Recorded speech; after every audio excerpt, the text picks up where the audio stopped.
Our built-in mic is going to be, the microphone's going to be that. So you guys probably hear me better now.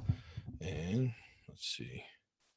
That's microphone, and then speakers are going to be same as system. All right, so I should be able to hear you guys now. Can you hear me properly? Thumbs up. Cool. All right.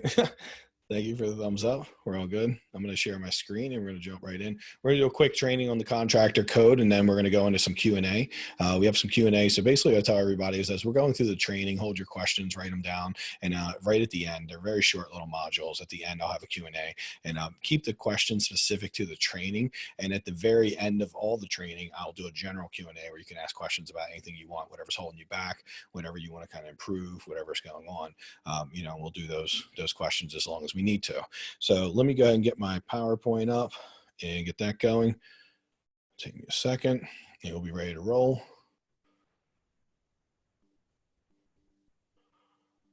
Somewhere in there. There it is. Found it. So, and let's go ahead and do, we're going to do this. All right, we've already learned all this, so we're just going to go through that very quickly. And 3 steps transfer to leader. All right, so today, I remember we're going to talk about the power shopping, cutting cost, and we are going to talk about raising your standards, code of ethics. We got that. I think that's, and then eliminating future problems right now with a simple one-page contract. And that's it. So we got 3 things we're going to go over. We'll be very quick about them. And obviously, if there's any questions, feel free to ask. So let's get started with the power shopping. So when we do talk about power shopping and cutting your cost, this is a big part of how you keep everything down. Overall, when we get real busy and we get tired, we don't have time and we just kind of just buy things, right? I've seen my project manager many times when I look back over the stuff I'm doing, like he bought something because it was quicker and convenient, but that thing could have cost another $400 or $500 overall. And if we do that across the job and we just take that approach across the job, it's always going to cost us about $5 to $10K extra. And we really can't afford to add $5 to $10K in expenses to our job purely because we don't want to take an extra few minutes to go and really shop things out. Now, there is a level of when you power shop and you get too cheap and you're just, you become more of a, instead of being frugal, you become a cheapskate. So obviously we don't want to go crazy with it, but we want to be thoughtful.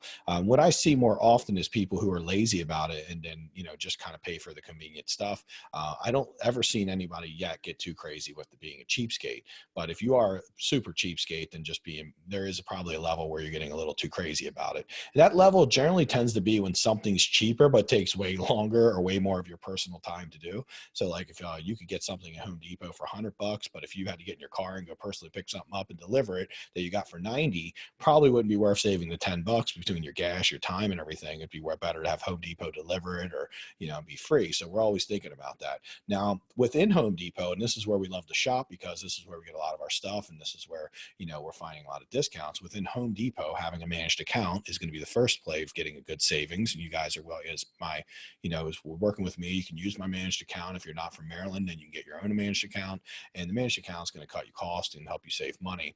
So that's always going to be pretty good. So we're always within Home Depot trying to get the best savings. That's one way. The second thing is you're always looking for products that look overly expensive, but they're not.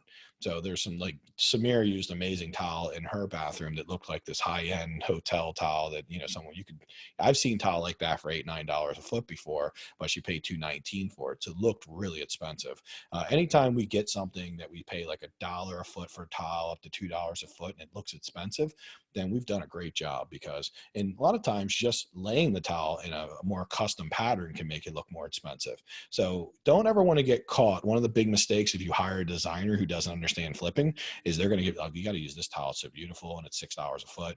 You can't afford to pay $6 a foot if you can get something almost close that's very similar for $2, right? We always have to keep our costs down. We always have to find sales. Samira did a great job on that. She had a couple things in her house that like a few people were like, that's upgraded. And I think her backsplash. And we were all like, oh, I think she spent some money on that. And then she was like, nope, I spent $2.19 a foot on it.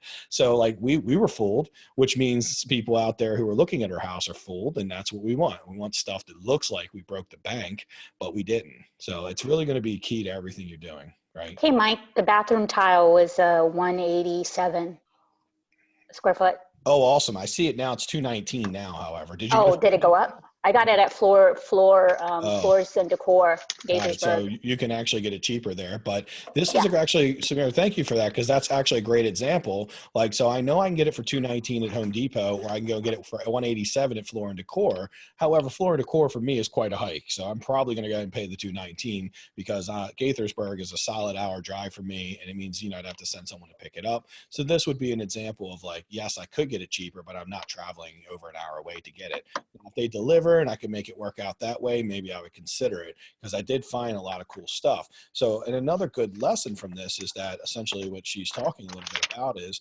having the ability to shop a few different places, right? Not being so like pigeonholed into just everything has to come from one place. So we are always looking for Hey. the best deals we have. 1 second. Let me put everybody on mute. If you guys can make sure you're all mute, it would be great. So we're always looking to shop, find the best deals, but within reason. So I think that was just a perfect example of like when I wouldn't try to save 30 cents a foot, I can go to Gaithersburg. But if there's somewhere local that's no different, maybe going to a Lowe's versus a Home Depot, because sometimes Lowe's will have an end cap sale. And that's something else we look for, by the way, is the end cap sales. A lot of times Lowe's has a handful of products they use as what they call loss leaders, and they essentially will sell these products for a loss, and they're leading you in the store by selling it for so cheap, because they know when you come in and buy tile, well, guess what, you're going to need backer board, you're going to need thin set grout and tools, spacers, all those things they're making much better markup on. So there's going to be a couple products that they sell at a huge discount that looks really nice, and they sell like, and they're probably losing a little bit of money on it, even because they know you'll buy all that other stuff that they make good money. So we want to always be familiar and take a look at what looks really cheap for the money, because there are things that effectively you could be buying in Home Depot for less than what they're paying for it if you're very strategic about your shopping. And you can certainly go to Home Depot for one thing, go to Lowe's for another, go to Southern Sales. There's always going to be discount places around town, and they're always going to have a couple things they're selling cheap to kind of like either offload it because they're trying to get rid of it. Maybe it's a closeout sale. Maybe they're just trying to bring people into the, kind of suck people in. That's always kind of the battle that Lowe's and Home Depot does against each other. They're always going to try to get contractors in. So there's going to be certain things that each of them are cheaper on. So like people know that you can get certain stuff really cheap. Wood Floors Plus in Maryland is a really great example of that. They've got flooring that's just outrageously cheap. So when you can get it, it works out really well. So it's pretty cool stuff. With that being said, all you have to do is just keep looking for the best deals. Now, discount supply houses, how we find those is often, you want to ask on the investor groups, is there any discount supply houses to get X, Y, or Z? Every city has discount supply houses somewhere. And if you're in a bigger city like Baltimore or any city like that, then you're often going to have many to choose from. We probably have at least 5 or 6 of them that I know of that are worth their weight, worth the time to go to. And if you were shopping around and power shopping, like looking around, looking for some really cool stuff that you're going to save money on, and if you're just doing one flip, you can power shop like crazy. You can also go to same thing, and this is something that's just kind of new that we started doing. You can get a lot of good deals on Amazon.com if you have like the free delivery stuff. I think it's called Amazon Prime, right? If you got that for $99 a year, we go in there and we'll find faucets cheap, we'll find lights cheap. You can't buy stuff that's super heavy like tile, but you certainly can buy anything that's lighter like doorknobs, locks, little accent pieces.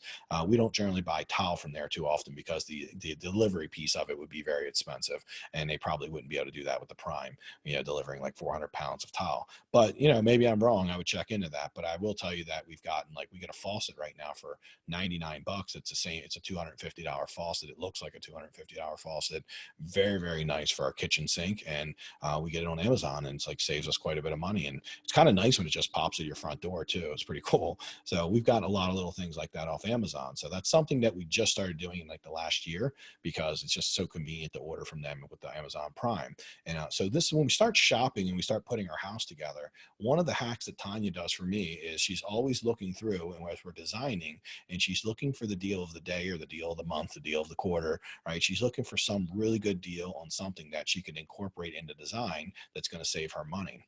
Now, that's why we can't use the same exact design over and over every single time. We can use foundational design over and over, but we have to constantly add a lot of stuff to it. We have to keep adding things that make it better, keep improving it, because things change. So, as much as I would like to create one design and use it for the next 5 years, the problem is some of the really good deals on materials, they change every couple months. So we've got some amazing deals on cabinets, but guess what? All those deals are gone because where they were putting the cabinets, they now have Christmas trees and Christmas supplies. So they're not using that floor space for cabinets. However, after Christmas, guess what'll be back? The really good deals on cabinets again, like, little vanities for the bathrooms. We're going to have a great, we get great sales on those, but now it's a little bit tight because they're not bringing in like 10 different cabinets to choose from. You might find one or two.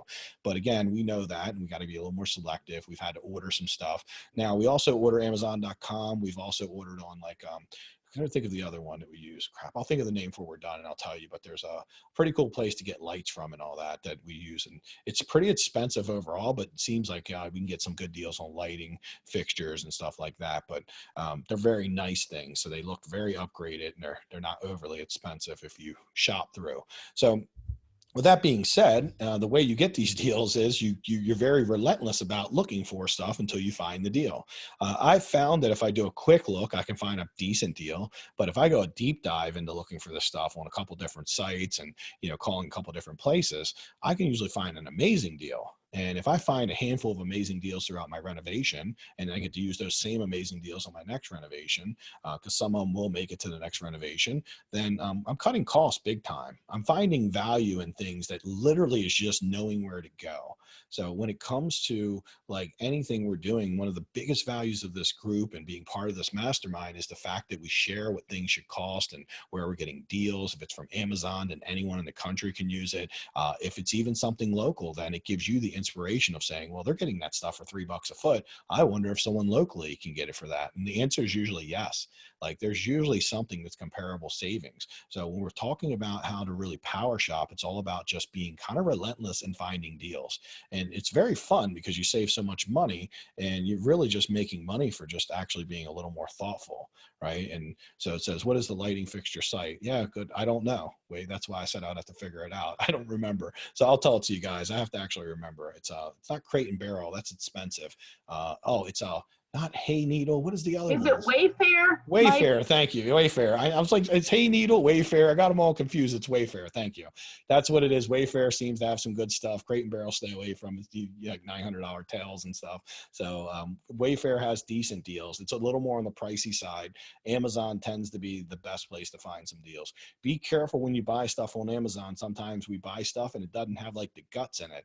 And it's like super cheap because like, oh, well, the guts are sold separate or, so just be careful and really read the remarks and make sure if you find something that seems extremely cheap that it is actually complete.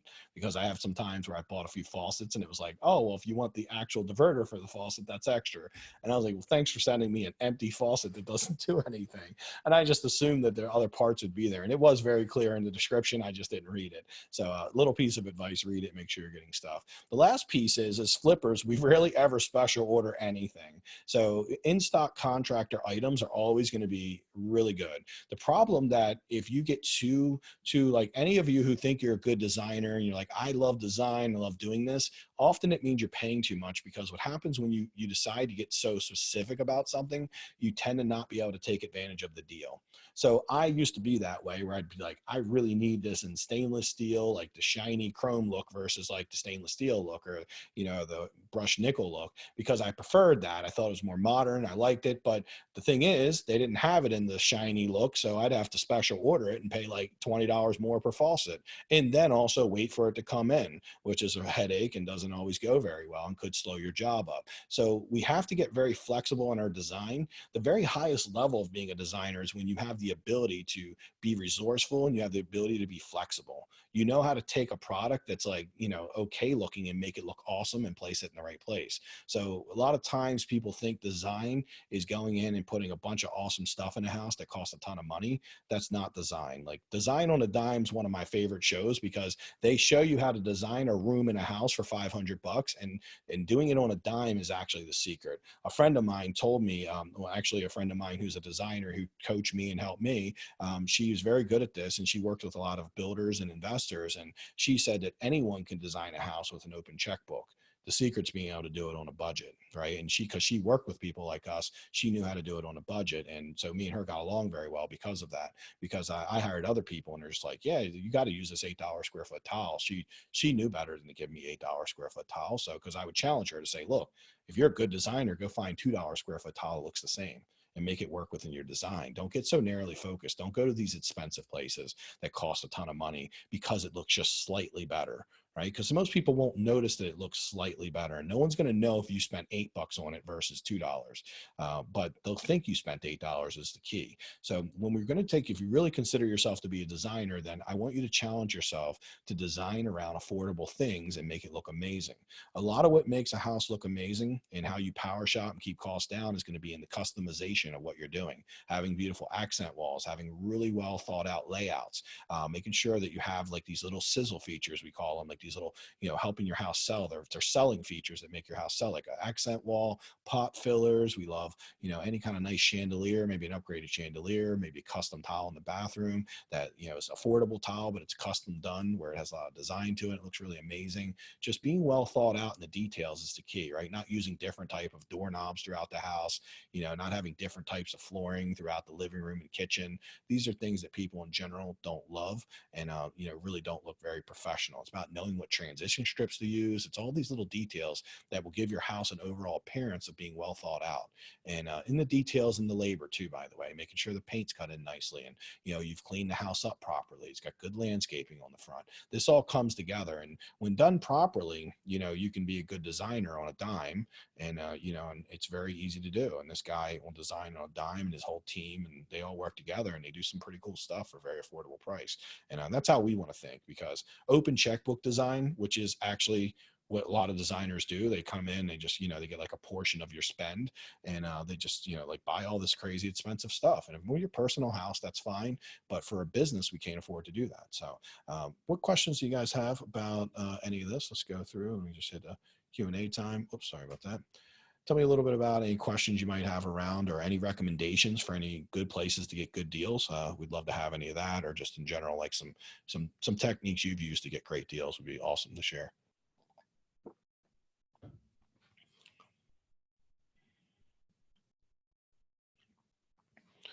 And Nikki, thank you for the Wayfair, because I could not remember that. I knew it was on the tip of my tongue, but I was getting it mixed up with all the different places. But Wayfair does have some pretty good stuff. We actually got a vanity from Wayfair we really loved, and it was only about $850 for a double vanity, and it looked really beautiful. We put it in a very expensive house recently, and I still thought that was a great price, like $800-900 delivered. And yeah, I thought that was an amazing price. Had a top on it and everything. It was the whole double vanity with the marble top on it, and looked really good. So you can get some pretty good deals. In Baltimore, the loading dock, I've gotten a few things from there. Give us some examples of some of the things you found really cheap, like that you could look for. Well, they do have, I got my barn door there for $75. Super cheap, by the way. It's like $300 for that. Yeah. And then I also got the backsplash tile for the kitchen from there. And that was $20 a box. Yeah. $2.19 or something like that.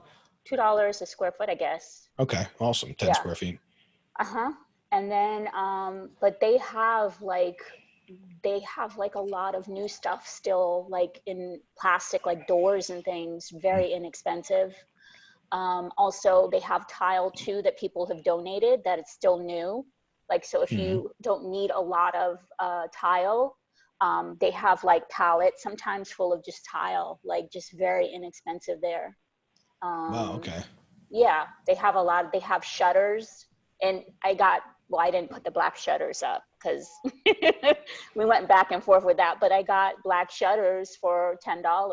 Like, oh, that's super cheap. Yeah, they're about $30-40. So you can get pretty good pricing from that, but you have to go shop specifically for it. So obviously we want to do it with the things that are more of the accent pieces. So like shutters and tile, all that stuff's going to be the aesthetical piece. We Right. don't obviously want to try to go in 10 different places for 2x4s and sheetrock and all that. We just Okay. usually Home Depot will be the best priced on those if you have a managed Hmm. account and you do all that. Gigi asked a question that I want to jump on and ask, do I have a price sheet for everything?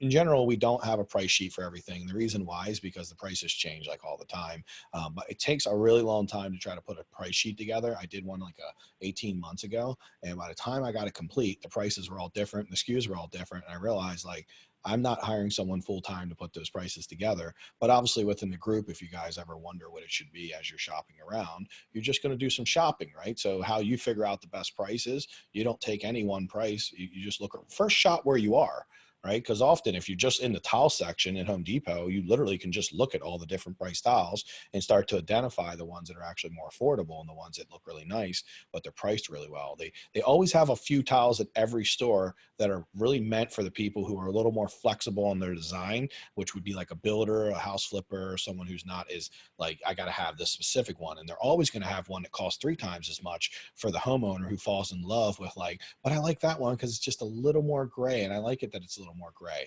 but it's $6 a foot versus 2. See, a homeowner will do that. I personally did that in my own home. I bought a tile that looked much like Samira's and I paid like $8 a foot for it. And it was looked beautiful done, but and I had to have that very specific color because there's other colors I could have got better deals on, but I just didn't like them, right? I got my heart set on that one color and I did what most normal people do. So know that the stores, psychology wise, are always looking to keep the contractor happy. So, when you recognize the handful of things that are priced well and look really nice, that's to keep the contractor happy, the more flexible people happy. But there's always going to be some room for someone to pay a bunch of money. And by the way, on the stuff that's like $2, they probably are making like a 10 cent a foot or something. They're not making much. But on the stuff that's $6 a foot, they might be making 100% markup. They might literally be charging you 6 and they're only paying 3. Because see, they know the psychology. If someone has their heart set on it, they'll pay double. Right? They'll pay way more and they won't care. The price, open checkbook, right? The prices go away. It doesn't matter anymore. I got to have it. Like it's the towel I always dreamed of. Right? And the heart starts getting in it. I've always dreamed of having this towel. It's like in my head. And so we can't be that emotionally attached. And if you're new to flipping and you're doing your first house, know that there's going to be a little of that, right? There's going to be a little of your heart pulling at you to do things that don't always make financial sense.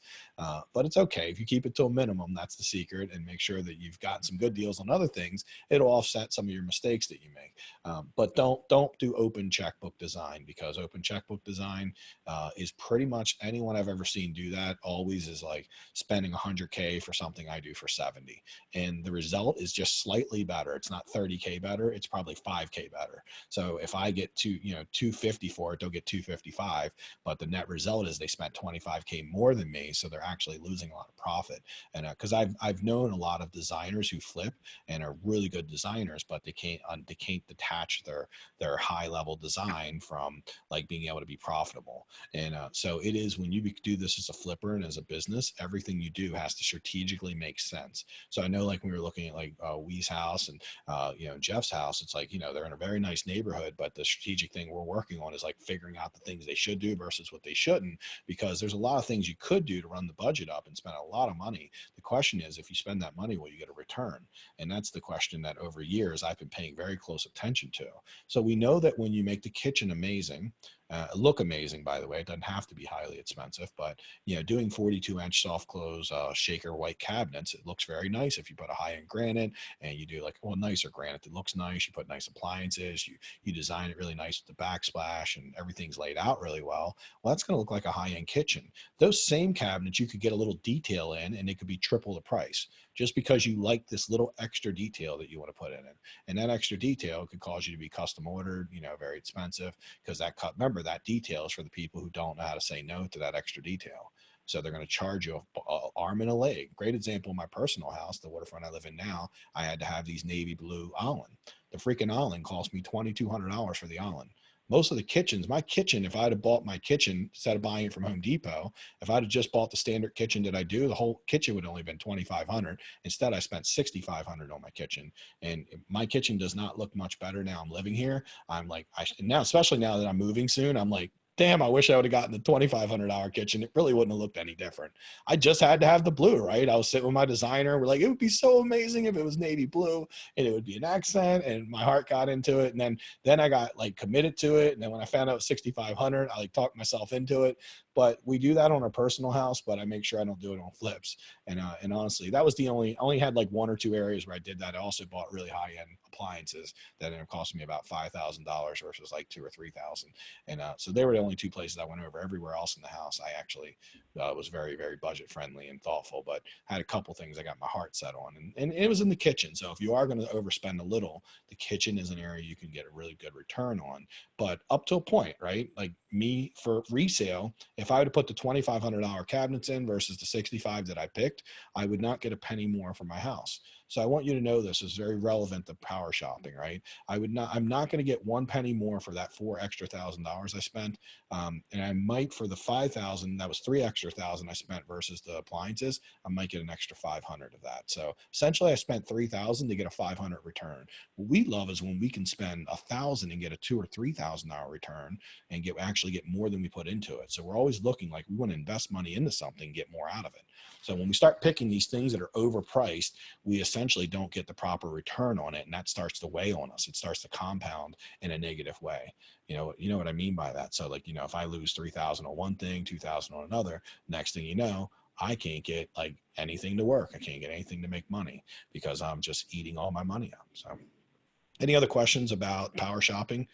And thank you, Samira, for sharing that. That's pretty cool stuff. And let's see, we got a question. Looks like it's coming in on chat.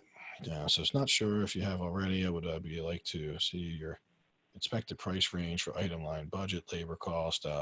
Ken, we do have that for labor, but we don't have it when it talks about. So I had a heated battle with a contractor. I did a previous flip wanting 6,800 for demo when you suggested 1,000. Huge difference, right? Well, Ken, go through the contractor code training that we have up right now, and it'll tell you how to do that. And yes, there is a standardized flip price sheet. I'm waiting for Delonte to get back. He's not going to be back till this evening, but he'll have that in there. And it's the standardized pricing for it, but like $6,800 through demo is crazy. You can ask a couple of the higher level students. It's like, that's not even worth talking about. Like $6,800 means you need to start a demo company if you can get that price. Don't need to be a heated battle, by the way. If you follow the contractor code, it'll tell you exactly what to do.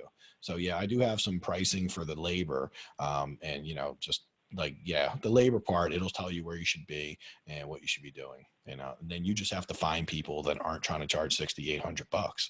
That's kind of the reality of that.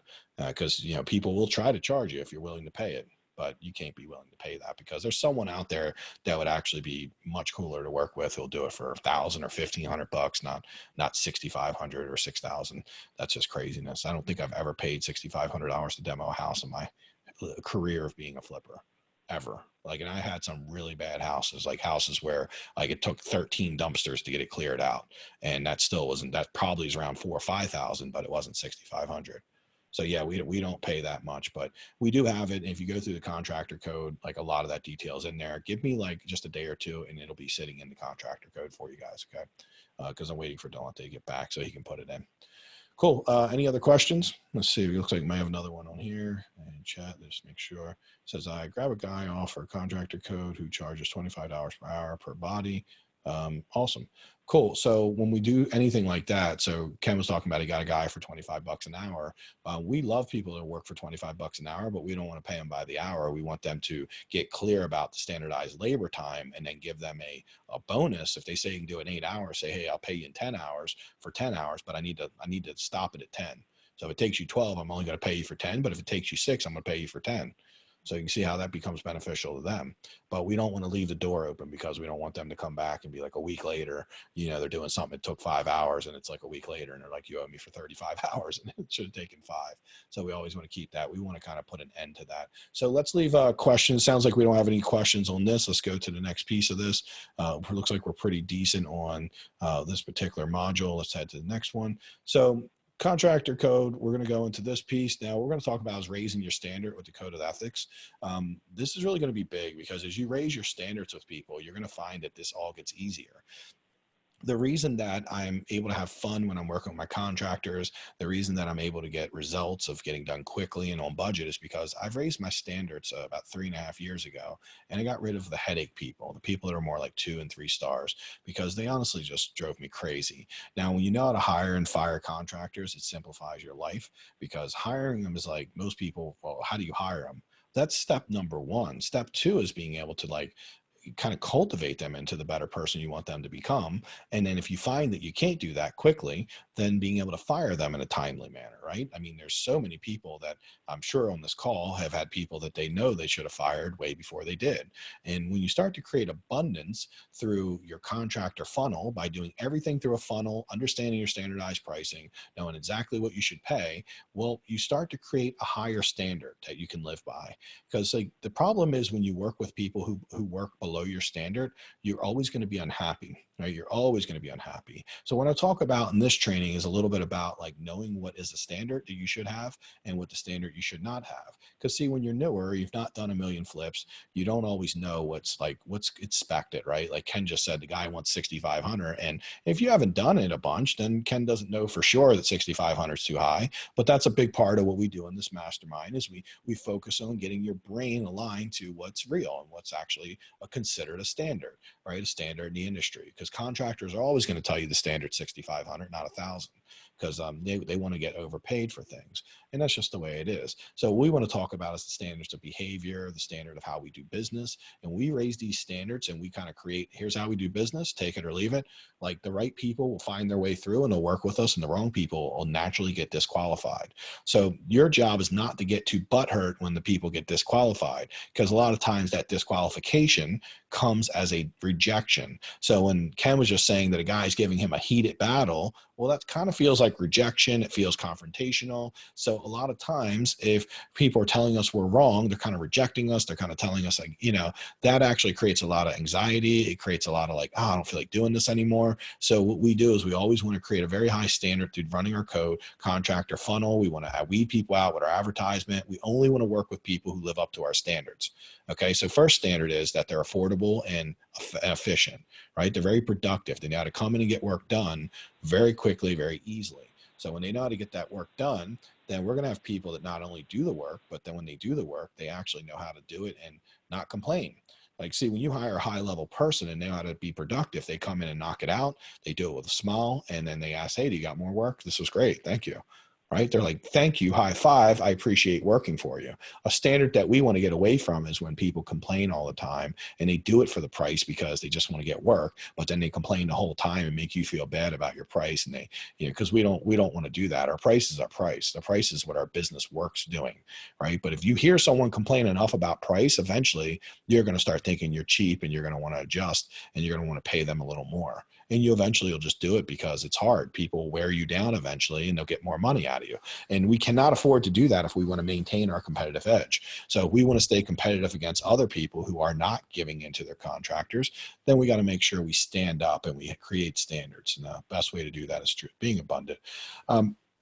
Also, as you have standardized behavior, character problems, right, you have to be able to rely on your contractors, and you do that by raising your standards. So anytime people have character problems, that's one of the big things that is a standard for me that I've only recognized over the last couple of years as I've made my business great. I had lower standards of character before. Like I would hire people that are on drugs. I mean, because I was so focused on getting things done cheap that I would hire people that would literally drive me nuts. And at some level, maybe I thought that was fun, but kind of not fun, right? It's only fun while it's fun, but then it gets annoying because, having people go crazy and, do crazy stuff all the time is never going to be fun long term. I just thought it was like, drama, like watching a TV show. So I really now focus on hiring people who have good character. I don't care that if they maybe they're newer to construction, they've only been doing it a couple years, maybe they're not perfect and they make mistakes.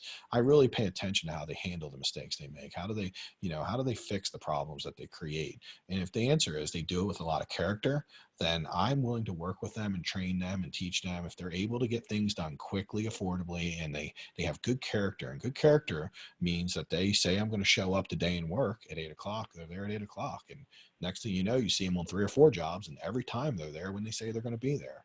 That is the first sign of great character. Like, do they do the things they say they're going to do?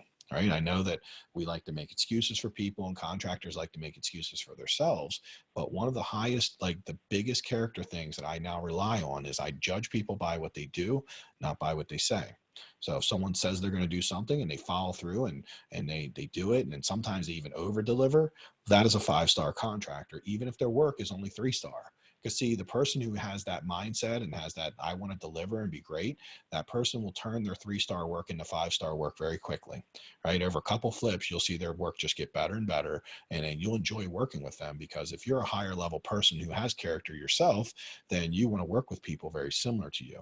Now, if you find that you're not a high level person, and maybe, don't take this personally, but maybe you're just not living not living the true version of yourself, and you're not showing up on time, you're not following through. Well, good luck trying to find someone who's better than you. Because see, we'll only hire people to the quality of character that we are. So the first transformation we have to make is within ourselves, right? We have to become very, very high standard. So I'm very picky about not being late to meeting people. I want to make sure I do that. If I tell a contractor I'm going to send them something over this evening, I'm very picky about putting it on my calendar and make sure I do it, right? I try to do the things I say as much as possible. Now, one of the worst things you can have someone do is when they say, oh, I'll do it. And then when you say, hey, you didn't do it, they're like, oh, I'll do it. And then they don't do it again. You're like, hey, you didn't do it again. And then they get angry at you. Right. Like that's not something we ever want to deal with. And that's something we never want to actually give in return. So make sure that if you want people to be awesome, make sure that you've dedicated to being awesome. And you don't need to be awesome now to do this, because we're not all awesome. We're human beings. We make mistakes. But if you see that there's some character flaws in the way you run your life, now you're becoming a leader. You're going to have to start working on those character flaws. Right. And I've had to become a better person in order to be a better flipper. So my journey has not just been in learning these techniques and learning standardized pricing. It's been a lot in becoming a better, more honorable person so that I can attract amazing people. And it never happened until I took that journey of personal development. So when you start, working on your personal development is probably about 70 to 80% of this. And a lot of people don't want to hear that, but I'm going to teach you all the really cool stuff. But I can tell you, I've taught this to many people, and not everyone's gotten results with it. Most people do, but the people who don't, 100% of the time, for some reason, they didn't follow the systems. And that generally comes back to character and their ability not to follow through with things. Like we all have that, right? I've not followed through with many things in life, but I make sure that that's not the case when it comes to my construction and it comes to my flipping business, because every time I don't follow through, I literally get it costs me a lot of money, right? So it's draining to work with someone who doesn't respect themselves, or your business. So you want to make sure they have good respect for themselves. They have confidence in what they can do. Like, even if what they do is not totally perfect, but they feel confident about it, and they have the confidence to fix it. They have the confidence to hear constructive feedback, right? We got to be able to communicate with people. The second they try to cut the communication off and they get really they try to bully you into not giving them feedback, that's going to be a really unhealthy relationship, and it's going to be a very low standard. So this is part of raising your standards, is that you just don't accept that. So again, we always go back to the contractor funnel. If you got plenty of people fighting for the job who understand your pricing and want to work for the prices you're coming up with, then you're not going to have a real big issue getting people who are nice to work with and do all these things. But if you lower your standards, you're going to really struggle to get people who aren't draining you completely in a big way. So a big part of this is always clarifying what your standards are, is what you like, what you don't like. So if I'm like, hey, listen, man, I'm really big on being on time. I know stuff comes up, but if you could try to be a little bit proactive about maybe getting here a little early or on time as we work together. If you tell me you're going to start Tuesday, I expect you to start on Tuesday. So if you give me that date, make sure you're being thoughtful. I tell people that because I know that that's going to be a pet peeve of mine. It's something that's going to make me judge them and probably not work with them. So I'm basically giving them the playbook of how to win with me, right? There's a handful of things. If you do them consistently, I'm going to give you a lot of room for error. Like, I don't care if people put a door on backwards. I only care that when you put it on backwards, you're like, oh man, my bad. Let me take care of that. Like, I literally, after that, I'll be like, no problem, brother. See you, man. Talk to you later. But if they're like, well, you told me to put it on backwards, or no, that's the way I always do it, then that's going to wear me out. I don't have time for that, so I tell them that up front, like, hey man, when you make a mistake, it's not a big deal. Just as long as you're willing to fix it, make it right, we're going to be able to work together. So this is about communicating and clarifying your own standards, what you like, what you don't like. And maybe you ask them, like, hey, and let me ask you, what are some things you care about, right? and that would make me a good person to work for. Because maybe they're like, well, I don't like when people don't pay me on time, or I don't like this, or I don't like when people change the job on me in the midstream. So could you make sure that you really know what you're doing before you give it to me? Whatever they say, I would be taking notes on that, because it'll be important that I respect that if I want them to respect me. So and honestly, most of the feedback you'll get from contractors tends to be stuff that you should be really doing at a high standard anyhow, because obviously we want to attract awesome people. The only way it's going to do that. So another thing, and this will be our last piece of raising your standards. So when we talk about raising your standards, the one area that I think that I would say has been the complete game changer for me over the last couple of years is when you're hiring someone, I don't want you to think of the person you need to get the job done now, because you're so focused on, I need my rehab to get done quickly. Mike said 7 weeks. Anytime after that, slow, right? And I don't want to be slow, so let me get it done really quick. Let me just hire this guy and make it work. Well, even if that guy gets it done and they do a crappy job and you got to fight with them every minute of the way, they're not going to be long term. So the question I want to ask every contractor, and I want to be very, very passionate about, is if I don't think they can be long term, someone who could do many flips with me, I don't want to just be lazy and just take someone just to try to get a job done. Because if you do this correctly, and if say you just stand in the fire a little bit longer and you work a little bit harder to get a better person, like it really is going to save you so many hours over your future flips. So if you find one great plumber, I've had mine for 6 years. You find one great painter, I've had mine for many years also. But it took me working really hard to find that good person. What I did my first 3 to 5 years of flipping was I had lower standards, and I would take short-term solutions on, and they would make it a couple flips at best, sometimes not even through the flip currently I hired them for, and they just wouldn't last. So I always was going back to the drawing board and hiring new plumbers, new electricians, new everything. And it wasn't until I really said, you know what, I'm going to stand in this a little longer, be a little more patient, go a little more delayed gratification, that I was able to really get some people that just end up staying with me forever and making my life really easy, doing stuff that, like, when I tell other flippers about how awesome they are, people are like, are you joking? Or are these like real people? Is Mike lying? No, I'm not lying. I just, we get to a point where we think we've solved the problem. I would always just challenge you to think a little more long term and go a little farther with your weeding and your hiring to get the right person, because one good person can change the game for you. And multiple good people are clearly going to change the game for you. So you always want to make sure that we think more long term when we're thinking about raising. So that's us raising our standards, by the way. That has nothing to do with them raising their standards. That's about us challenging ourselves and being a higher standard of, like, I'm not going to work with someone who seems shady. So what questions does anyone have on the subject?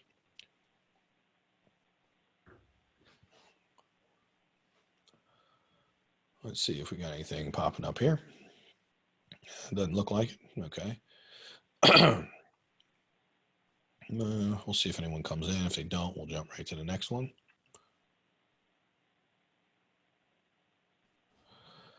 So a lot of this is theory anyhow, so it isn't always going to be tons of questions with it, but a lot of theory. But it's theory that's very important. I would suggest you go back and listen to these sections. We'll have them all up for you in a few weeks and have them all kind of broken down. But it is highly important that you create higher standards for yourself, your people, and you're going to see everything get easier, better.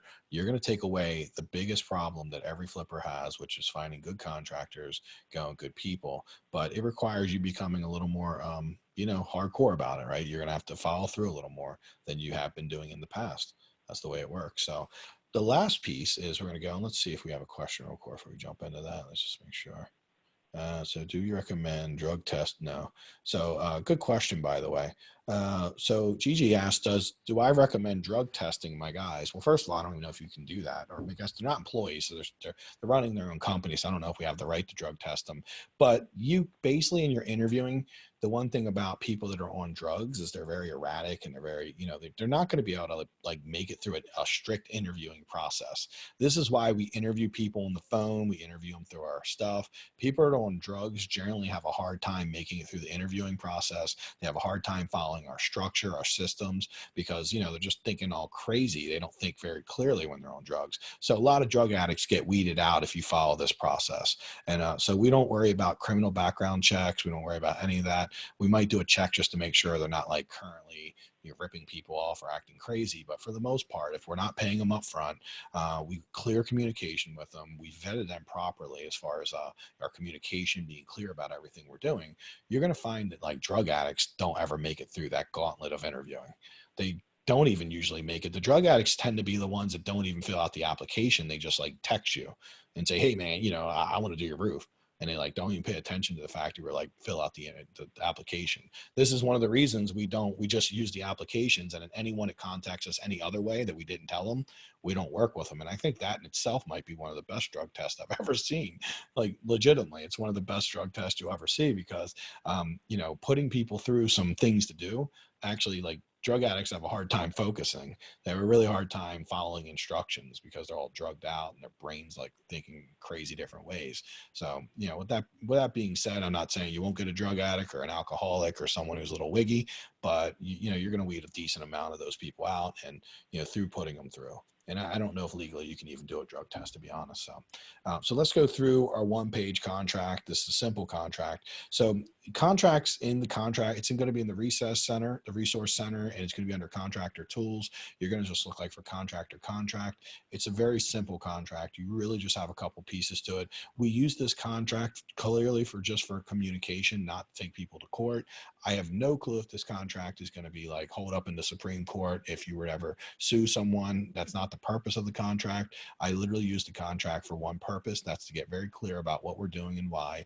And I don't even use it all the time. I used to use it a lot. Now I found over the last couple of years, I can't even remember the last time I've wrote a contract, because most of the time, if I agree and I'm not paying them money up front, then the contract's kind of irrelevant. What you could use in place of a contract would be a video, right? Maybe you say, hey, do you mind if we walk through and do a quick video of everything I need you to do? And, after you agree upon price, you might do like a 2-minute, 3-minute video and then send that to them. So that way that becomes like your scope of work. It becomes your contract essentially. And it's no better than a video. Who said what, right? It's totally cool. So it's nice to be able to go back and look at the video and be like, yeah, actually I did say that crap. Because it's really sucks when we're wrong and when we promise something and we don't follow through because we forgot it. So a video would actually be the most convenient way. It also is going to be a way that contractors don't mind. If you hand them a contract, sometimes they're like, well, what's this mean? I got to get someone to look over it. But most time people are pretty cool about it. So I use the contract 100% just to clarify communications. I've never had to take anyone to court, and I don't really ever plan on taking anyone to court. And I've done over 1,100 houses. So, this contract's not for that. It's all about how things will go, what the consequence will be if you don't finish on time. And then just, kind of saying, here's the things you're going to do. Here's the price I'm going to pay you. Here's the breakdown of when I'll pay you. It could be, I'll pay you when you're complete. It could be when you're done half the job, I'll give you 30% of the money. It could say things like performance clauses are really big, might be coming up. So, what happens when you do this? What happens when you do that? Or if you don't do this, late for a couple of days, we put all that in there, right? The contract just basically is spelling out our relationship. Like I said, most of the time we don't have to worry about this if, we're communicating with them really well. But if you feel comfortable either doing a video or a contract, that could be another level of you being able to kind of go back to the video and to start to, what did you say?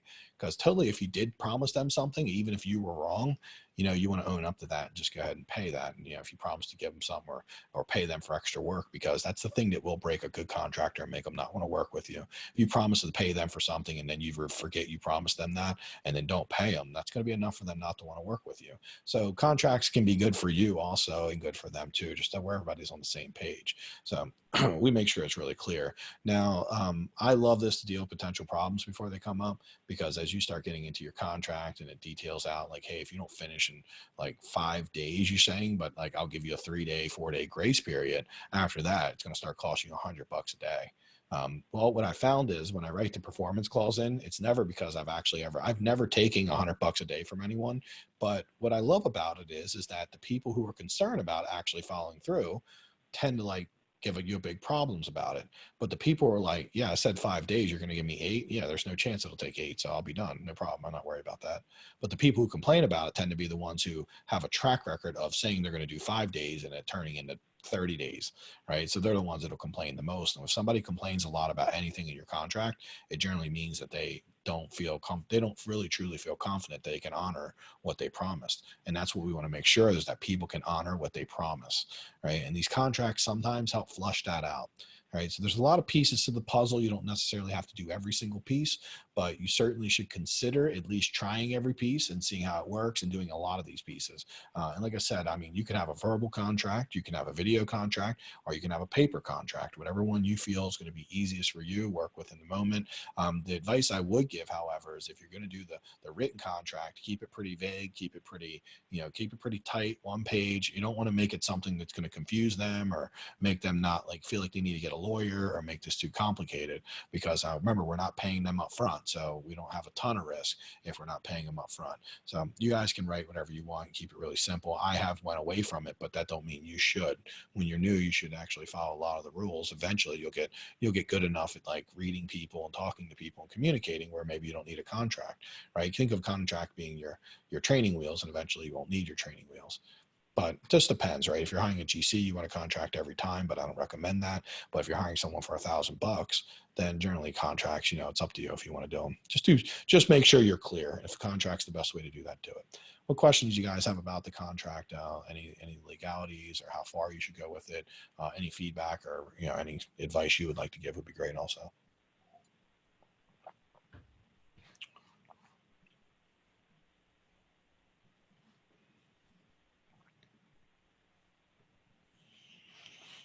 All right, let's see what we got. I'm going to leave a second for Q&A, and then we'll jump into some general questions.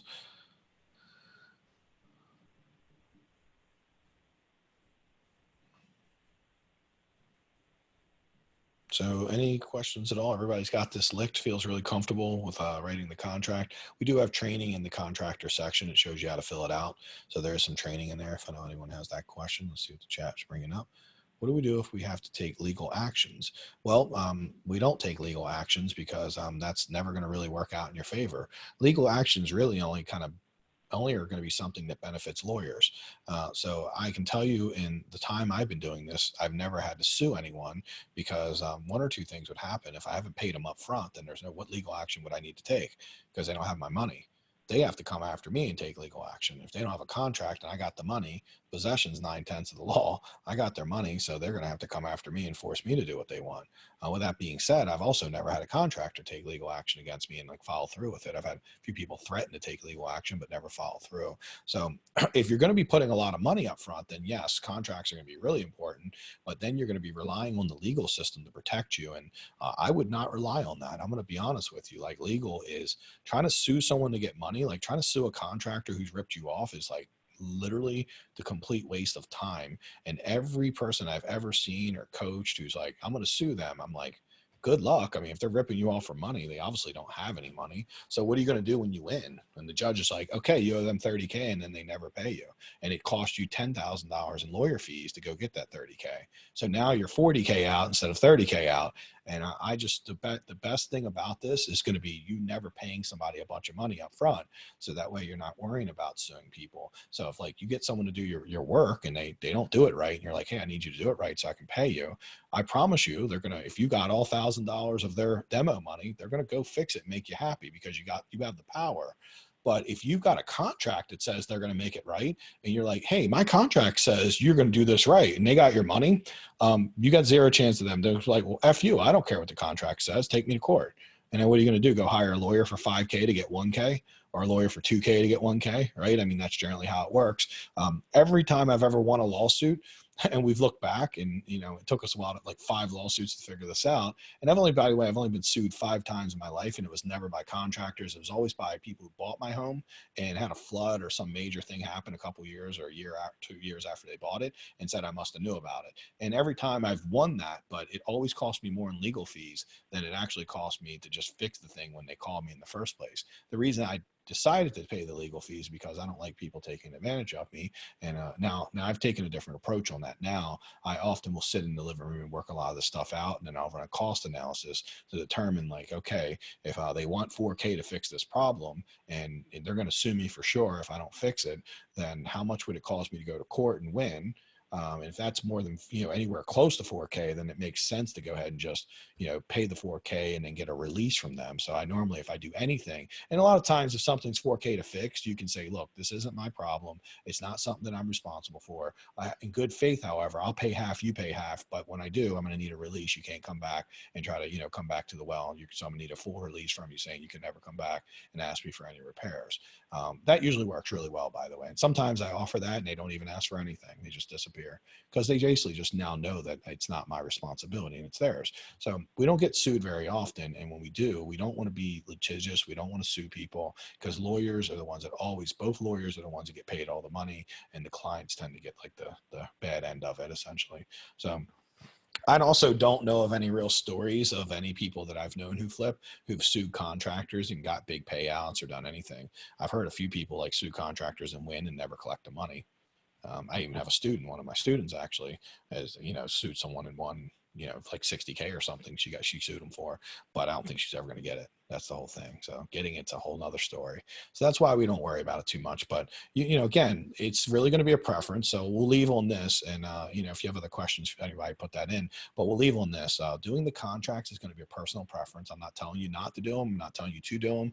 I'm only telling you that, you're good either way. It's just really going to be a business decision. I personally stopped doing them because no one was paying attention to them or reading them. A lot of people I work with are Spanish. They don't even read English that well. So, everything was much better doing it as a video. And it was way clearer for us because we could see what we agreed upon. And I don't know how legal that is. And, again, I'm not an attorney. I'm just telling you what I do. So all this advice I give you is what's working for me and what I'm using in my business. I don't have no clue how it'll work for you, but it should if you follow it. It's just gonna be a matter if you can make it work. If you want to do something different, feel free to do that. Okay. What other questions do you guys have? Anything about, any of the 3 modules be fine, or anything about this particular one? Let's see if we got anything else up here. Okay, so we'll go ahead and stop this now. And this will be the end of this module. And let's go on. So what general questions do we have for the group, or anything I can help with?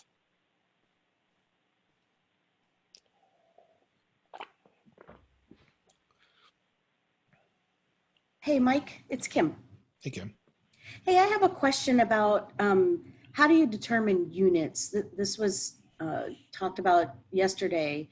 And you said for standardized pricing, your first start with, the units. How do you determine how many units of work?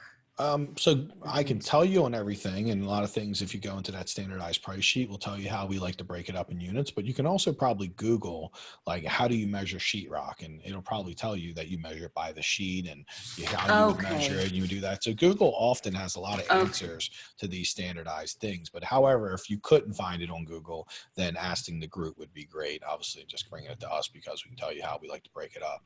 Because, sometimes there's more than one way to measure, but there's often a pretty standard way that most people measure.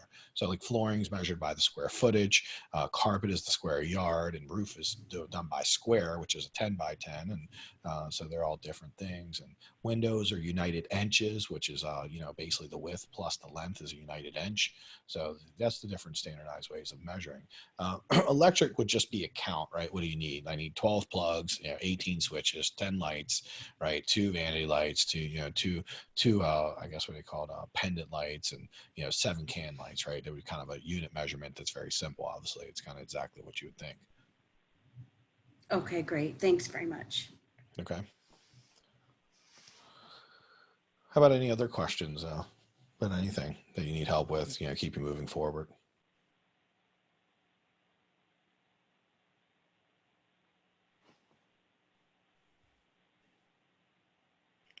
All right, let's take a look. So I'm just going to pull one off of here. It says, we're thinking of demoing. What, if any, do we have to do with the floors?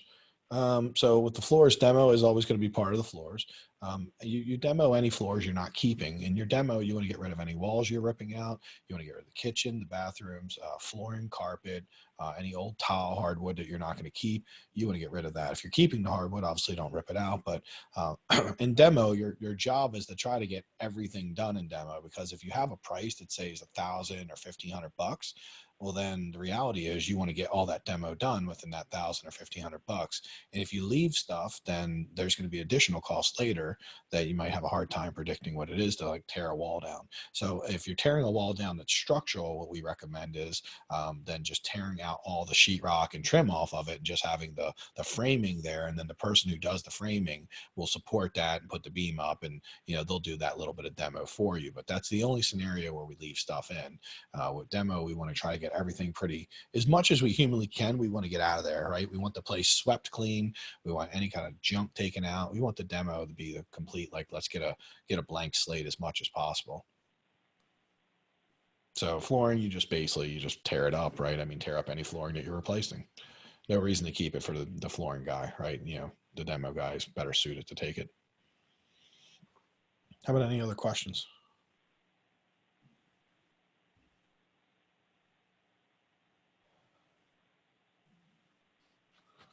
How about whoever is doing some flips right now, or people looking for deals? I did mention on the Facebook page, if anyone's local, probably we're going to have some deals recently or have some deals soon.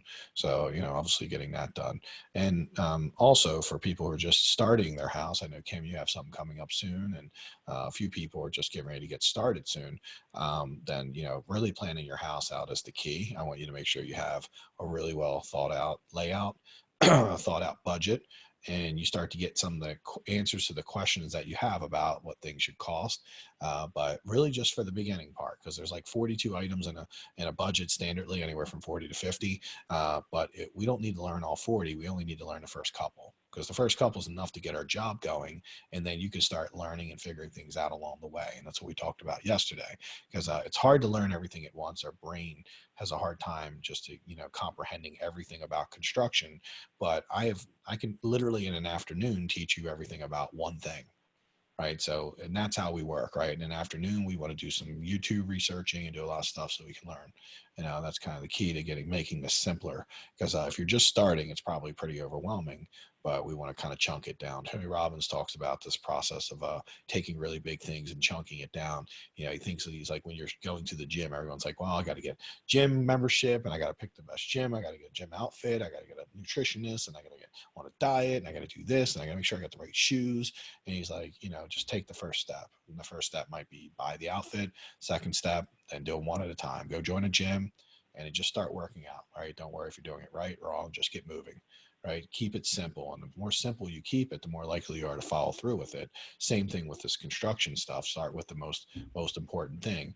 And what I would recommend for anyone who's currently doing a flip, if you haven't ran a contractor funnel yet, in whether you're doing well or not, whatever your next item you need to do is talk to the group about the standardized pricing, talk about how to measure the units, and you learn how to standardize it, measure the units, and then put an ad out that talks about exactly what you want, how you want it, and then run that ad, and then interview those people, and then hire someone from that ad. So you can create the system for how to find good people. And once you've done it, it's going to help your standards raise, because you're going to know you can do it at any time. And a lot of the setup, which only takes about 20 minutes, and we have a video Delante did on it, shows you exactly how to do it. A lot of that setup, once you've done it once, the next, you don't really have to keep setting it up. You just have to, just do an ad, and then you run it through the same setup over and over. So you don't have to keep doing this stuff all the time. You have to set it up one time.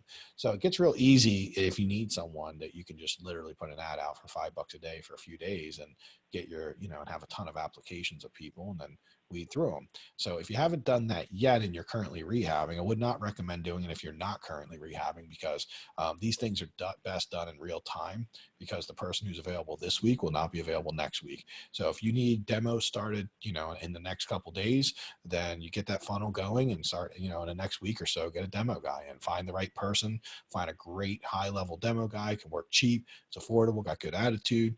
And if you've got enough people coming through your funnel and you're very clear about what you're willing to pay and what you're doing, how great is that?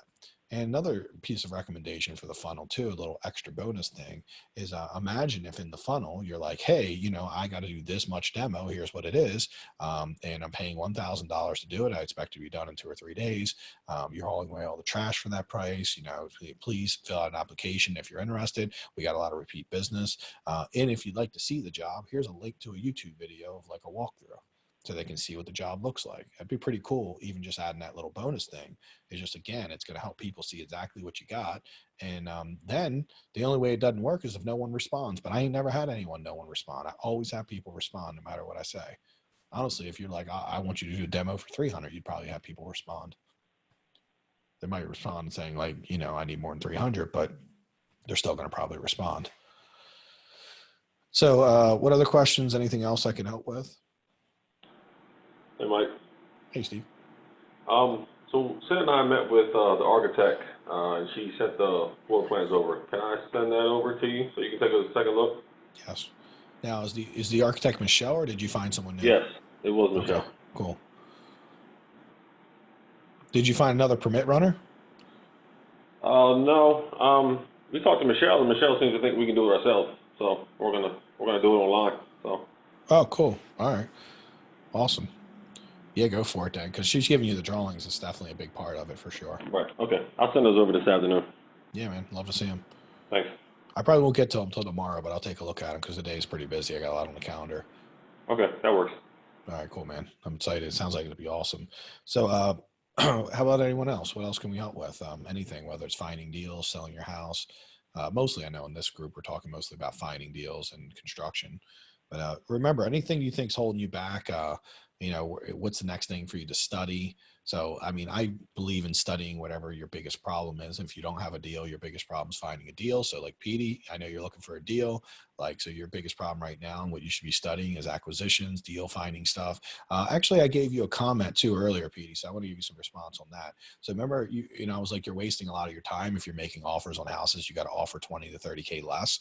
So on the MLS, one of the secrets is that if it's newer to the market, and week or two on the market, it's an REO, there's a good chance they're not going to take like 20 to 40K less most of the time. They usually price it at what they think it's going to sell for. They won't really believe you that it's not going to sell for that until it's been on the market a while. So the reality is, if somebody's like, if you see something just comes on the market and you quickly think I'm going to pay 145, but it's like 179, there's very, very little chance you're going to get that deal done. Like if you worked on 20 of those deals, you might get 1 out of 20 or 30 done, right? What we want to look for when we're looking through the MLS is the situations that we're going to get 1 and 3 done. So when I looked on the MLS today or yesterday for the group, because I'm looking for some deals for anyone, I found a deal that literally looked like they wanted 100 for it. It was worth 280 or 290, and it needed like 70K in work. And I started running the numbers, and I could pay 140 or 135 for it, and like 35K over list. See that situation I'm going to win quite often in, because what I know is that most of my competitors are going to try to buy it for 99 or 110, 115. They're not going to be willing to pay what it's going to go for, because they're in their head thinking they can get a deal. And on the MLS, you're not going to get a super deal where people way underpay. So those situations I win in quite often, because I have the strategic thinking to know that if I go in strong and pay the right price for it, instead of letting it get bid up until someone pays 135, I just go in with 135 often, and I get the agent to write for me. Right now, I've got another competitive advantage, that the fact that the agent wants me to win, so the agent isn't going to go back and tell all the other offers where they need to be to win. They're actually going to probably be very closed-lipped about where I'm at, because they want my offer to stay strong and win. So, and they'll also, because my offer is so strong, they'll go back to their client quite often and say, look, everyone else is at like 110, 115. We got one person who's really strong, who's come in at 135. Like, I think we should take this offer before they back out, because they are looking at another house. They'll do that, and they'll push your offer through, because first of all, it's a strong offer. And second of all, they know that you're a serious buyer and that you're willing to pay the fair price for it. And everyone else is like thinking they're going to steal it. And guess what? You win the deal. Now, this deal is a really strong deal at 135, still showing about 50K in profit. So it's not like, believe me, I'm totally okay with that. I've had multiple deals where, they've listed for like 70K and I paid 110 and I made 50,000 on it. And the thing is, someone's always going to make sure you pay the right price. So if that person was to not accept your 135, like say you just put your offer in the pile and you got an agent to put it in, what would happen is your 135 would go in the pile, and more likely they wouldn't push their buyer to take your 135. They would actually start highest investing everyone, trying to get the other buyers and trying to create a competitive situation. Now, as the deal gets more competitive, more people are going to start looking for the right price. And then some of them are even going to go higher than the right price. So your chances of winning, if it takes a long time to get that 135 through, somebody's going to probably come beat the 135. So we know that if we make a super strong offer way above list and put a little bit of a timeline on it and push it, that we can get it accepted really quite often. Like I've had that, like probably like 80% of the deals I've done in the last couple of months have been that exact scenario, right? Finding stuff that's been mispriced and knowing that my competitors are going to way underdo it. So I'm giving you some like really high level secret shit that like works for me at a high, like all the time. So on the opposite end of that spectrum would be me spending any time at all on a deal that I have to offer 145 and they want 179, because I know that if I spend time on those deals, I'm not creating the availability to go hard on the deals where I'm offering 10, 20K or even at list. So I generally, if I look at a house and I don't think I can at least offer list, I don't spend 1 second on it. And now when you think you can offer list, there's going to be times you go there and end up being wrong. But when you think you're 40K under list, you're going to go there and it's going to be 50K under list quite often, or good day, it'll be 30K under list. But either way, you're not likely going to get accepted, because people don't generally, and when I say everything's always going to be generally, right, there's always going to be an exception to the rule the one time that it does happen. But for the most part, people don't accept like a ton of discount early on, unless you see a reason to believe that's the case. So like, I won't look at a deal if you bring it to me, if you're offering 30K under list and you haven't gotten some kind of green light that they'd be willing to take that. So now if they've been on the market 30 days plus and you called the agent and they're like, yeah, my client would consider that, then I would look at it with you. But if you told me it just came on the market and I'd have to offer 30K less, I'd be like, hey man, I personally will not look at that for you, because I don't think you should look at it. I think it's going to be the reason you don't win. Right? It's 100% when people don't win, it's always because they're spending way too much time looking at the wrong deals. And we can't we can't go gangster and get crazy on the deals that matter if we're working on the ones that don't. So it's hard to do this. And this is every day I struggle with like not getting ADD and looking at 20 deals. But giving you a great example, me and Tanya looked through, we found 13 houses. We weeded it down to 8 decent deals. A couple of them we could pay actually full price for. So we found some pretty good stuff, but there was one that I could pay 30K over full price for. So obviously I was like, Tanya, you go to that one first, FaceTime me in, let me see it, and let's get on the phone with the agent and start trying to work out that deal. Now I prioritize that over everything. Now I'm going to start systematically going down to the other ones that were close to list price. So there's some deals out there right now in the MLS. This tends to be a really good month for the MLS, and we find really good deals. It tends to get a little bit slower in January, a lot slower in February, March, and April, but still plenty of deals out there on the MLS. It's not like you're not going to find deals. You just might not find 4 a month like I do. On bad months, I find 2 a month, and good months, I found as much as 7 in a week, and 5 or 6 of those being from the MLS.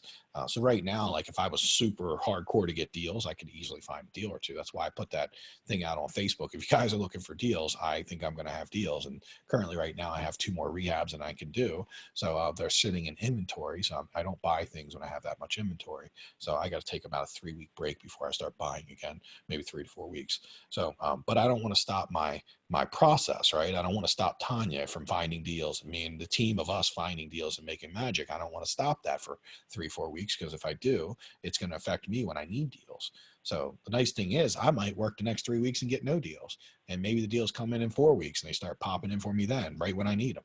So that could happen. Generally doesn't, but that could happen. So either way, I'm kind of setting up and ready for the deal when I need it. And if somehow it comes in and say I could find a deal and it comes in the next 2 days, well, I'll be selling that off, because that would be bad timing for me. So that's why we love being able to wholesale, because we want to continually keeping the momentum of finding deals. We want to stay sharp at that, because that's a vital piece of our business. And we don't want to wait until our deal is completely done. We want to kind of do that ahead of time. So that way we either have a deal too early, which we could sell off, or we have a deal right at the right time, which then we can buy and rehab, totally up to us. But either way, we have some flexibility and we can do one or the other, just depending on the timing of when we buy it. Even me at that level I'm at, timing is a real thing, right? It's really a thing when you're doing one house and you can only do one house before you can do the next, but it's less of a thing when, it's a thing still for me. It's a thing for Ray, who's doing 15, 20 houses. It's a thing for all of our students, right? That are doing, like the higher level students who are doing a lot of volume. We always have to be thoughtful of our deals and when they're coming in. But so the thing I would say for you, Pete, and for Bill, if you guys are listening and anyone else is looking for deals, is like when you go through the MLS, you're only looking for one thing, something that's priced well. that you can buy in. And if you get that wrong, that's fine. But at least initially it should make the cut of you looking at it and saying, oh, it looks like I could buy that at full price. And whether you're wrong or right, that's the learning. That's the part we learn. But what I don't want you to do is learn on things you never have a shot with, because see, now you're learning bad behavior, and we never want to learn bad behavior because it's hard to break bad routines. And it's also very frustrating and demoralizing to go out, look at 20 properties and never get close, right? Eventually it'll take its toll on you and cause you to quit. Anyone I've ever seen quit, it always starts with them doing the incorrect stuff. So I'm kind of giving you this long kind of, like theory and strategy about this, because I don't want you to burn out eventually because you keep looking at deals. And eventually you're like, yeah, F this, I'm giving up. You see a webinar on Forex trading or Amazon dropship that looks more easy, right? You're like, no, man, this looks way easier than house flipping. I'm going to do that instead, right? And it's a real thing, right? I mean, we have that out there. We have a lot of distractions. So good, man. Do you have any feedback for me? No, I appreciate that. It was just still looking. I guess one of the things was I've seen a few that, were close. At least some of the ones that I was looking at, that closed for like 20 to 30K less. So that's not close. Just so you know, that's not even close. That's not even worth looking at. Let me ask you guys a question. Did anyone look at the ones I put on the Facebook page? Yeah. Good, because did you find any deals in there? Because there was deals in there. Okay, I'm gonna rerun that then. So that's where we need to get connected. If I put a list up and I say, hey guys, this is my list, it means I weed it through it. And believe me, if I look through it, there's deals in there. I'm not saying they're all deals, but I think I gave you guys 8 or 10. There's clearly 1 or 2 opportunities that will be very good use of your time.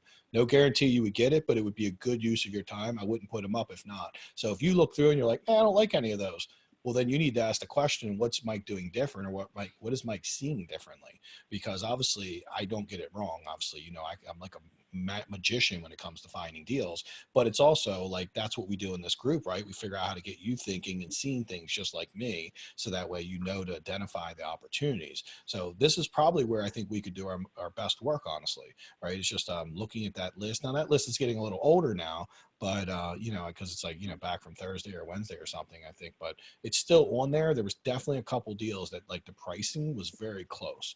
I looked at it and thought, okay, that's a good number. In that neighborhood, I know 99K, I should be looking at that, because often I pay 90 to 110. So I kind of looked at it, and when I look at the deals, I even go back and look at the work they need from the pictures. I run through the deal analyzer. So when I'm sending you that stuff, I'm not 100% vetted. I didn't comp it, but I generally know the comps in my head, and I have a ballpark of oh, that's a 230 and 240 neighborhood. So I know that in my head, and I can look, oh, that's 60K in work and they want 100. That works. Right? That's 70 to 80 to 100K spread. And I know that could be a 30 to 50K profit. Now, so then it's checked all the boxes for me, right? And that's what you want to figure out how to do, how to just quickly, like I just did, look at it, get the boxes checked and figure it out. And then you want to pursue it if the boxes are checked. And right, you pursue it, it means go out and see it, look at it, get tighter on the numbers, comp it again, get really specific about what does the deal make sense. And if all those numbers still check out, when I went out, looked at that property that I told you I'm going to be offering 35K over list, Tanya's seen it. I ran the numbers real quick and I'm like, yep. The comps are 290 all day long. They're not even fully renovated at 290. So really happy about that. It had some fire damage, but that was no big deal. It's probably just a couple K to fix some fire damage.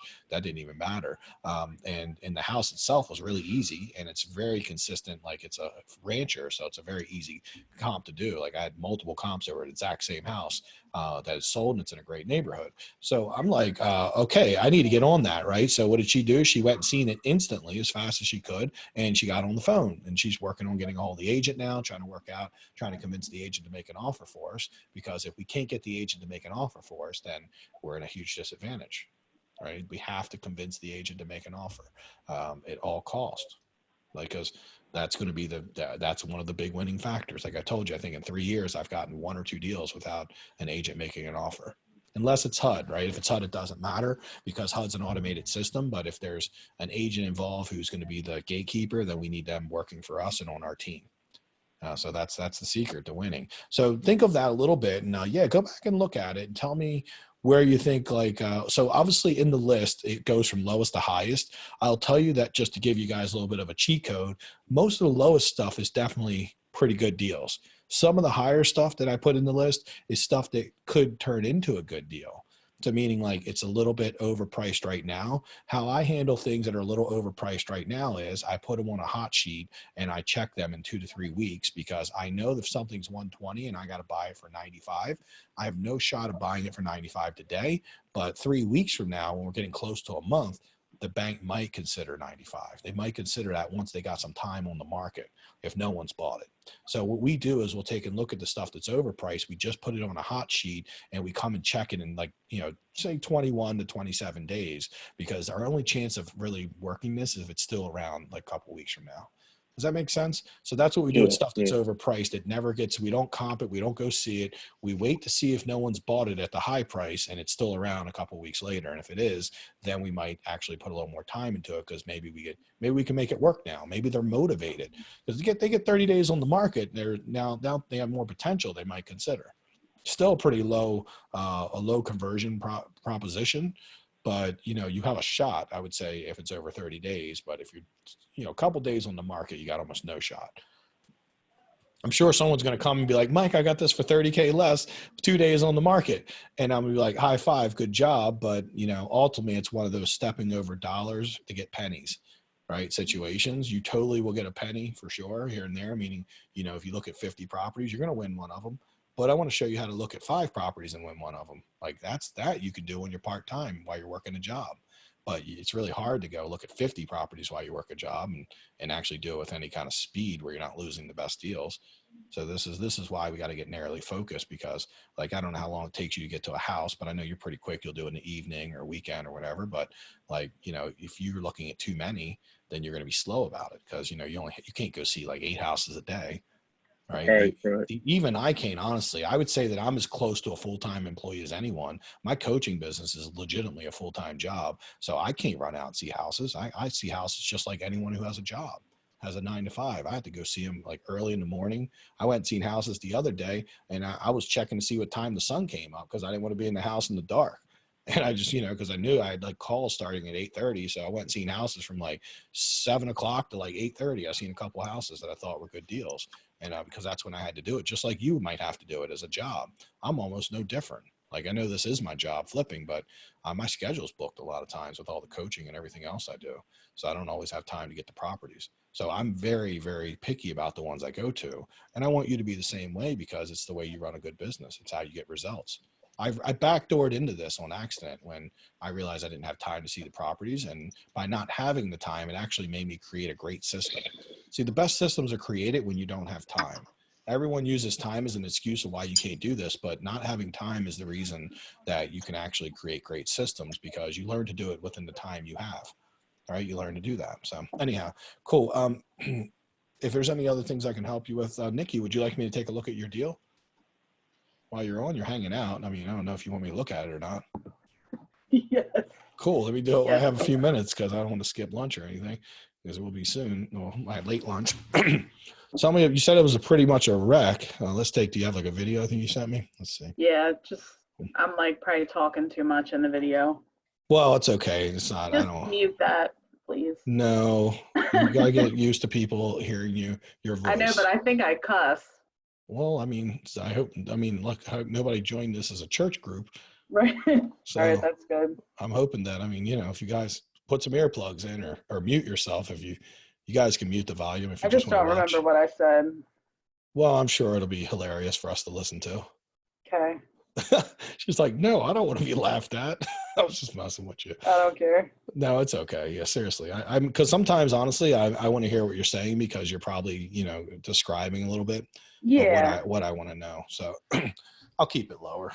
Okay. You might have some good nuggets in there that I actually care to hear. Oh yeah. Well, there's some stuff to learn right there. Uh-huh.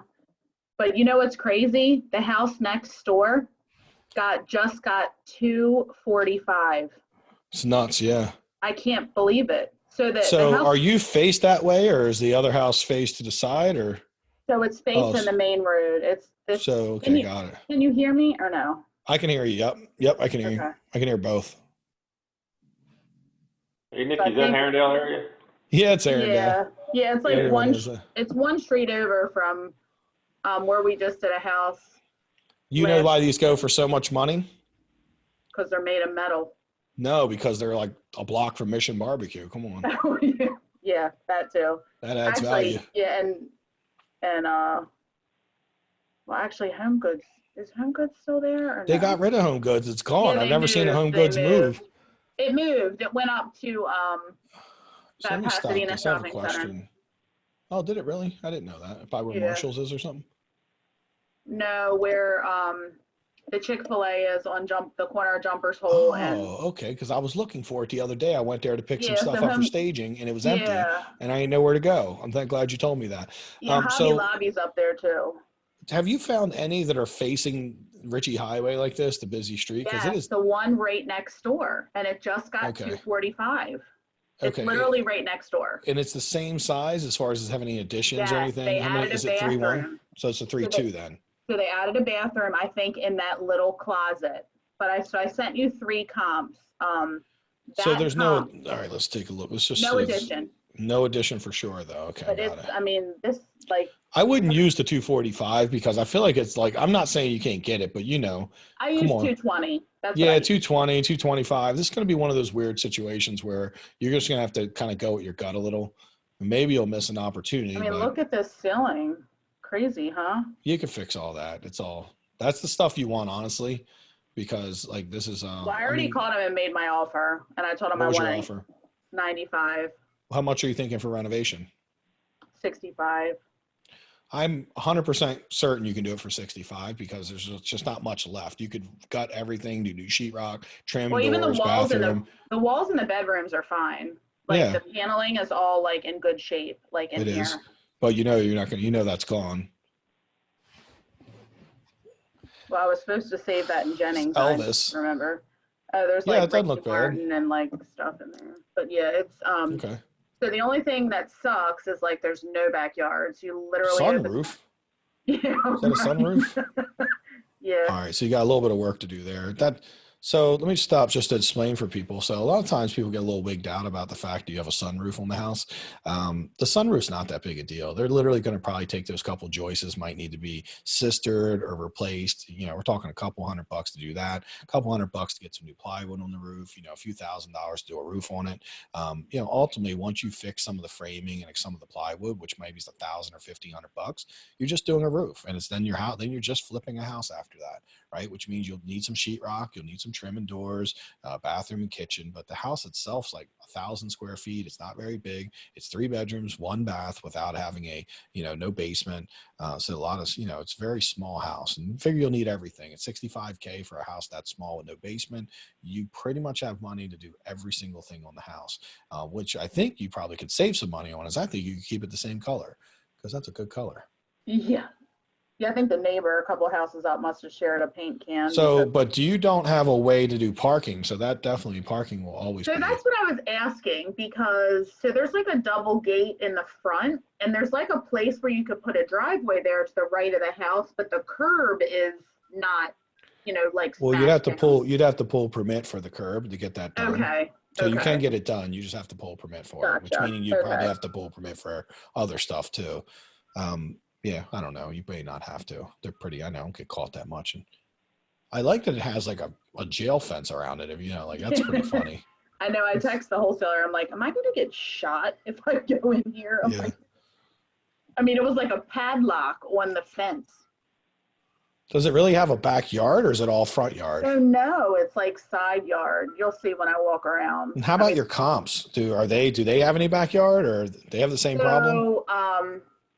Yeah, I mean, they all pretty much do have somewhat of a yard. I think the one next door is similar on the lot, like on the corner with not a lot of backyard. Yeah. That's why I kind of did use a lower number. I mean, I Yeah. used 220, even I though think 220 is the number, by the way, just because you have no backyard, you're on a busy street. The house has some deficiencies, but the market's Yeah. outrageous right now. So you'll probably get away with all those things. because right now people just have nothing to buy. The fact that they paid $245 for the neighbor, and it gives you upside, but it also protects you against like people saying, that house don't have no yard. And the fact that all the yards in the front and the front is busy, like that's when we really don't like not having a backyard, because we would love people to be able to go to the backyard and kind of get away from the traffic. Which I even told TJ, like a house like that, I think might be worth the investment to do a nice fence. Like, even if it's just like. I would keep the fence the way it is. I don't think you need to do anything with that house, because seriously, I'm laughing about the jail fence, but I think people would actually like that. I had somebody, I sold a house in Brooklyn that we did, and I didn't know, but it was across the street. They opened up a methadone clinic. And I don't know if you've ever seen a methadone clinic, but it's funny because there's just drug addicts hanging out in front of this clinic all day long. And literally my house, I thought it was just a commercial building across the street. Like, a small commercial doctor's office. It's what it said, Dr. Whoever. Dr. Feelgood. It probably was his name. Yeah. Dr. Feelgood was, and I'm like, it's a doctor's office. No one's going to care about that. Well, no, it was a freaking methadone clinic. And I go to sell it. And literally I sold to someone, and I did sell it because I priced it accordingly. And, even just being next to a doctor's office. But I went back a couple months later when I rode by it looking at another house, and they literally put a privacy fence around the whole house just like this. And literally it looked like they caged the house in. It was like a prison almost, just like this house. And some people are totally okay with that. It gives them privacy. They're not going to worry about it. That fence looks in good shape, and it looks like it's working fine. At this price point, I would focus on, if you're going to be a 3-1 and you have all these issues, just focus on making the house great. And some people aren't going to like it because of where it is, but I think it still sells. So yeah. You also, what's all that? What's that stuff? Oh, it's the side of the house. Okay.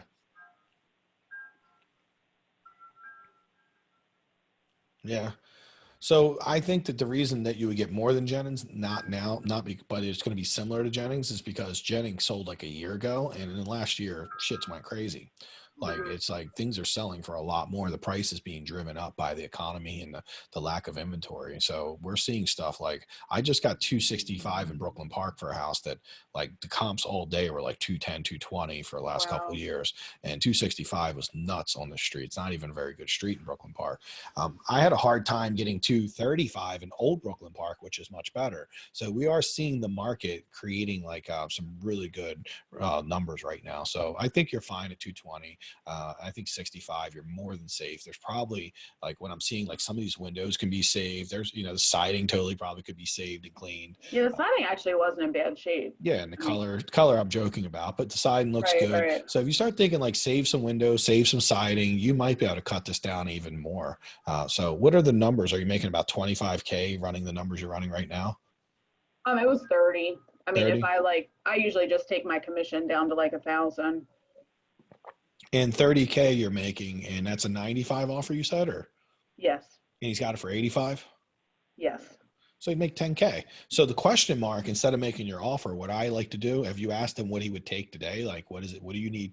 So here's the question I asked everyone, and this works with wholesalers all the time. Like, listen, I need to make a decision today on your house, Nikki. I know it's quick notice, and you might want to try to shop around a little bit. I don't blame you, but I'm in a spot where I got another house I need to buy. So what would it take? What offer would I have to give you in order for you to give me a decision now and sell me the house? Like, just, be straight up with me. What number would be a good enough number that you'd be like, all right, I'll take that?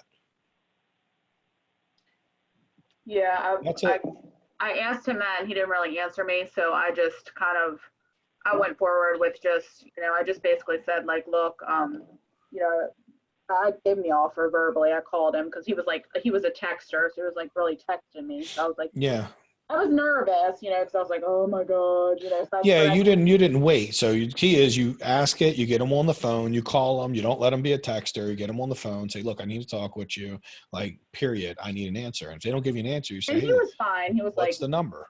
Yeah. He's like, I have a couple other people that were looking. He goes, I'll give you an answer by the end of the day. I said, I really want to answer, because he actually had in the listing that he was going to like take offers for like a week. And I was like, all right, well, I really don't have a week. I said, I have something else that I'm looking at, and I want to get something under contract. So I said, this is my offer, but I want to know by today. I said, and if you can't, that's second best thing to do, what you did, by the way. So that's, at least you did the second best thing. But what I would tell you to do in the future, and you want to practice, is when they don't give you an answer, then wait to get the answer and then help them give you the answer. Like, hey, there has Yeah. to be a number. People are like, I don't know. Got to talk to my Okay. partner and say, look, there's So I got to told him be I a was calling him number. back at 5. I Yes. said, So let me just finish this, because this is the only way you're going to win in the future. You're going to struggle working with wholesalers if you don't follow the best process, because I can tell you now, like if I work with wholesalers and I don't use this on them, I almost never get a deal. And it's Okay. really hard, because if the more time they have the shop, the less likely you are to make this deal work. The fact that you're getting it done by the end of the day puts you in a pretty good position. A better position would have been knowing the number earlier, so you could have negotiated earlier, right? And before the other people look at it and potentially beat you out. But now he has your number, by the way. So now he can just go kind of help other people. He could be like, hey, I got Right, 95 right. already. He can I start know. creating a silent auction right now. So he'll Mhm. get back to you at 5 if he has any common sense. But he might start his, the 5 might be the start of the silent auction, which becomes really annoying, right? When they start auctioning you up, essentially. So that's why I'm always like, what is the number? I don't care if he tells me 150. I just want to know he can make a decision right now, because now we've taken that off the table. That because they love saying, well, I got these other people, I got to talk to my partner, I got to do that. I'm like, well, dude, there's a number. Everyone has a number that they're willing to sell for right away. What is that number? And if you can give it to me, I'll do my best to try to reach it. And if they tell it to me, then I can say, I can't do that, but what about this? And then we're negotiating in real time, and I'm not waiting for other people. Like I've done this when people have had open houses scheduled 2 days later, and I'm like, what is the number you would cancel the open house for? Right. I want to know, what is that number? And that's how I got 2 deals from CR Homes, which they're notorious for not selling things cheaply. But because I was able to get a quicker decision, I actually got deals that made sense. The one I got in Brooklyn Park was from them, and I got another one from them too. And it was like an okay deal. But you got to do this with all these guys, because you're right. They're going to be smart. If they got any common sense, they're going to try to squeeze this out a little bit. I think your numbers look good. I think if you get it for 95, just be persistent, be super tough on them. Don't worry about losing the deal. So a lot of times you worry that if you get too tough on him, that he's not going to want to work with you. But look at it like this. If you're too nice with him, you're guaranteed to lose.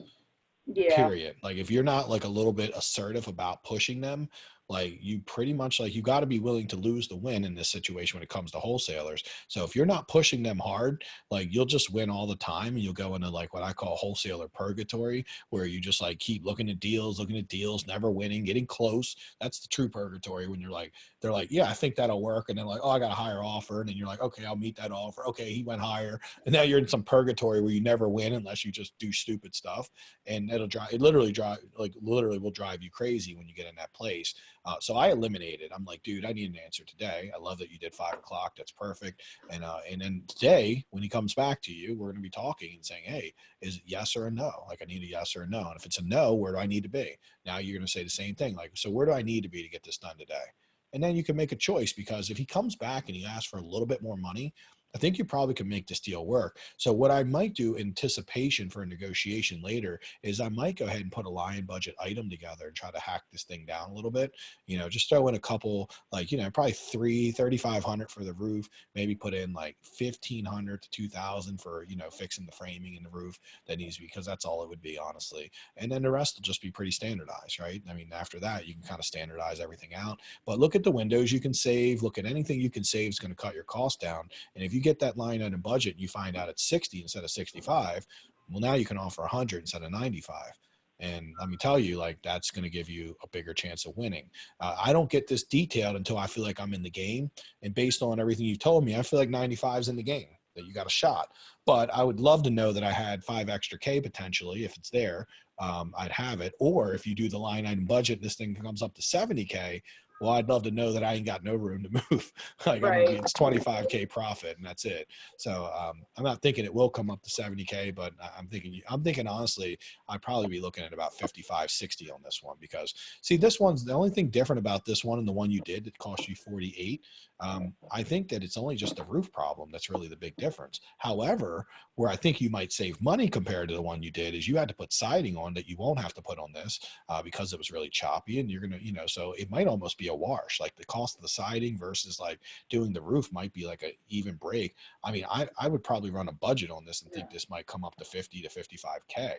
And if it is truly like 55K, you want to make sure you know that. You don't want to be so overly conservative that you don't have room to negotiate. Now, with that being said, obviously you're trying to get this for 95, but it would be nice to know that you could pull out the big guns if necessary.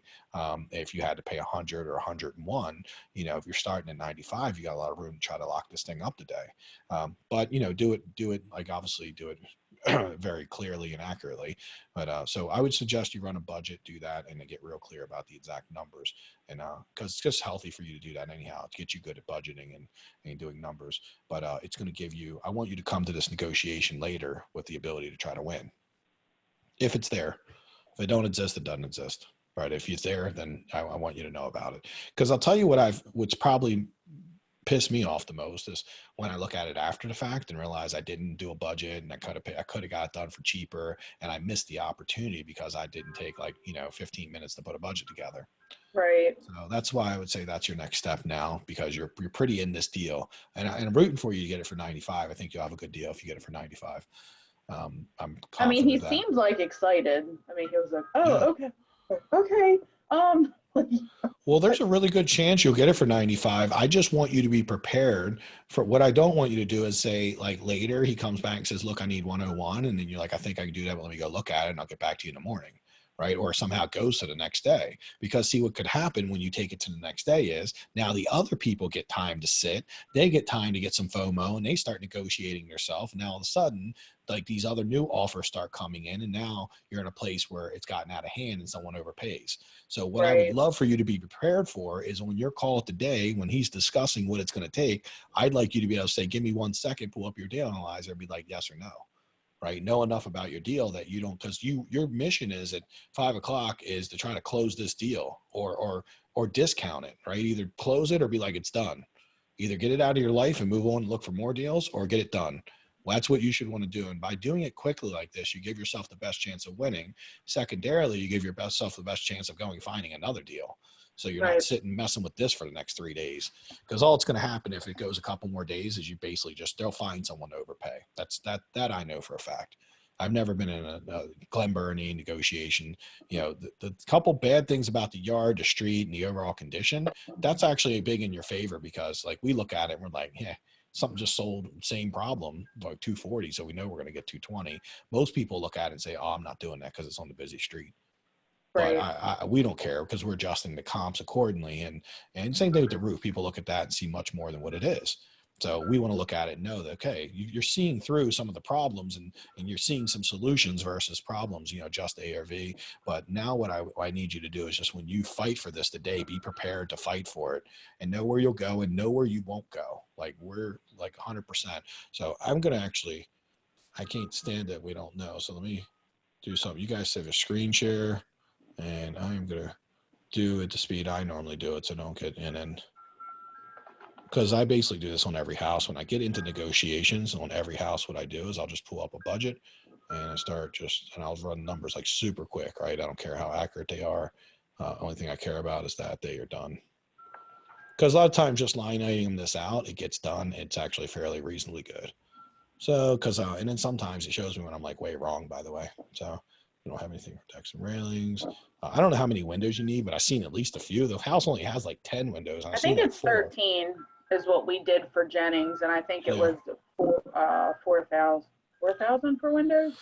Well, 250 each is what it should be, but I'm not sure. You'll get that right. Yeah, maybe it was 15. No. But you have windows you can save. So how many of the windows were good and how many were bad? Did you see that? Did most of them look pretty good? I don't know. Yeah, in the video, most of what I seen look good. So I'm going to just put like 2K in just to be safe. I mean, probably paint exterior. Okay. Definitely need to do that. Painting the exterior is like $600 for that house, just so you know. It literally will take like one guy a day to do it. It's really not very much work, especially if you got your contractor funnel going now. You have no problem finding that, because it would take no time to paint that house. It's so small. You don't even barely need a ladder to do it. You need a footstool. I know, right? It's like pretty cool. Landscaping, obviously, you got a deal on that. There's not a whole lot to do there. Exterior doors, you probably need them. Make 2 doors, like $1,000. Fence, like I'm leaving the fence that was there. It looked in great shape. The sheds, I'll leave 400 just to do some repairs to what you currently have or get rid of them. Exterior woodwork, let's put 1,500 for just maybe that roof. just, you know, to cover like a couple repairs to some stuff. Overall framing for the interior of the house, well, that's not going to change much. So we'll just keep that like 1,000, basically keeping the same layout. You're not changing much. Demo, you know, put that at like 2K total. Sheetrock, you probably need all sheetrock, but that's probably only 100 sheets to be honest. So probably about maybe 4K for all the sheetrock. Not going to be overly expensive. You can save some of that paneling, like you said. So we'll save some. You need all new trim. You're going to need probably all new doors, but you only got a little bit of trim, a little bit of doors. So it won't be overly, it'd be pretty cheap. A couple $100 material, $600-700 in labor. Because just they don't take much to trim out that little house. Cabinets, I think you know what you paid on your last cabinets, like 2K or something, or Yeah, I for the think it was cabinets. 2,000. Yeah, so I'll call it 3 with labor and like knobs and everything. And vanities, you'll only need one vanity. It's $50. You know, you're going to get a $300 vanity max. Tile, you're only doing one bathroom if you're keeping it at one bathroom, which I think that's what you're doing, right? So tile for a bathroom is going to be about 1,500 total just for one bathroom. You know, not very much, about 600-700 material. It could be cheaper than that. I'm just throwing it in. Painting a house that small, $1,500. It takes no time, and you're only about $600 in this. So doorknobs, you got 150. There's only about, I don't know, not many doorknobs. We'll just put 200. They're $10 each, 15 to install. You take bath, see all the towel bar stuff, 150 is fine. Hardwood should be pretty cheap if you don't hardwood the whole house. You're just hardwood in living room, dining room, kitchen. That's like 300-400 square feet at $2 a foot, and $2 $5 total. So about $2,000 total should be right. Is that about right? What you spent last time? Yeah. Cleaning, you know, $300 for cleaning. Power washing, probably will need to do that, but that's something that like TJ can do for cheap. Management, that's my cost. Inspection repair, leave that at 500. Plumbing, you're going to keep the bathroom where it is. Maybe you'll move the kitchen around. It shouldn't be that expensive. You should be pretty cheap on the plumbing because you're not doing a whole lot. I think 600, 500 for that. Electric, I don't know what the box look like, but I'm just going to go and put 3K in just to be safe because I don't really know if like you need a new box or anything, but let's just assume you do. And insulation, you're not going to insulate anything there. You're not waterproofing. The roof you definitely need to do, probably 3,500 for a little roof like that. Appliances are always 2K. Sometimes we get a deal on them. I didn't see anything crazy on the walkthrough. This should be cheap. I mean, we'll call 1,500. Right? You're only doing 3 bedrooms. So 3 bedrooms, it's going to be like $1,000. It's going to be super cheap if you're only doing 3 bedrooms. And this is, what is this for? Okay, no, what do I got? What did you put, 1,000 for the granite? No, I put sorry, I put the wrong thing in. Granite's about 1,500, about maybe 1,000 for the carpet. You're only doing 3 bedrooms of carpet. It should be really cheap. Did you do carpet or hardwood on the last one? I did carpet in the bedrooms. Oh, did you? Okay, so it's probably pretty cheap, right? Yeah, it was like Siding, 200 a room. Yeah, it's like $600. Then let's make that to 600 then, or 7. We'll do 7. We see cheap, and then we got granite. What was the granite cost for you? Because I think it was about 1,500. Yeah, it couldn't be much. I figured it was cheap, so small. How much for the pool? Not much. 30,000. 30,000. Put a pool in the side yard, a swimming pool. That is not recommended. And you're staging yourself, right? Yeah. Mm-hmm. Cool. So I usually leave 500 in there because I'll buy like some accessories and stuff like that. Cool. So put a 10% contingency. 4,000. What about like the driveway? Like did it? Oh, you need to do the driveway. Thank you. So we need to add that. Let's see where that was. I feel like I missed that. We'll put it in walkways or whatever. So let's just put like 2,500 for that. You can do rocks. You can do. It's very cheap to do the little curb thing, but then if you're going to do a concrete driveway, I mean maybe like 3,500 max, because you'd make it do a concrete driveway. Might be nice. Anything else I missed? And if I did, we do have like 4,000, which I'll put 5,000 in. Oops, wrong place. I'll put 5,000 in contingency. So you can see it, we're like 50K max. Like I just told you, I thought it'd be like 50K is like, that's all you can really spend on a house that small.